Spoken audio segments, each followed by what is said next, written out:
So when you're trying to qualify for a mortgage, there are four main things to think about. The first one is credit. The second one is assets. The third one is liabilities. And the fourth one is income. You can use the acronym CALI to remember those four things.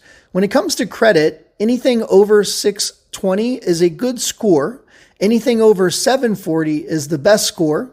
And anything up to 580 is workable. So remember to use that as a benchmark when you're thinking about if you're ready to go from a credit perspective.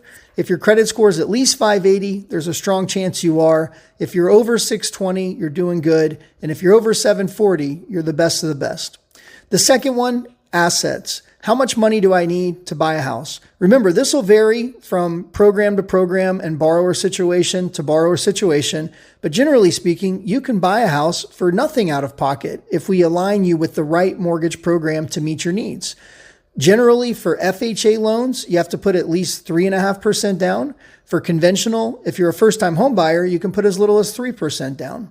For VA and USDA loans, you can put 0 down. So down payment often is a barrier that new homeowners think that they can't overcome because they have it in their minds that you need at least 20% to put down, but that is not the case.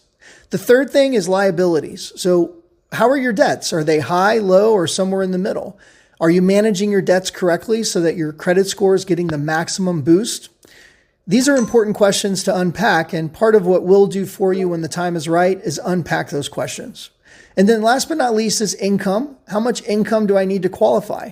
So it's not an easy answer, but it is dependent upon the other variables like credit, down payment, and liabilities.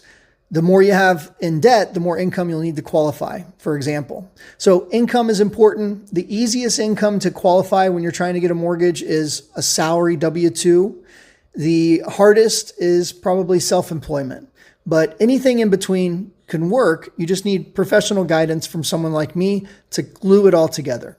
So this is just a little bit of insight on what are the four things to focus on as you're preparing for homeownership. I hope you found it helpful. If you have any additional questions, reach out to me anytime. I know you're working towards buying a house, and I want to be your trusted mortgage advisor when that day comes. Thanks so much. Talk to you soon.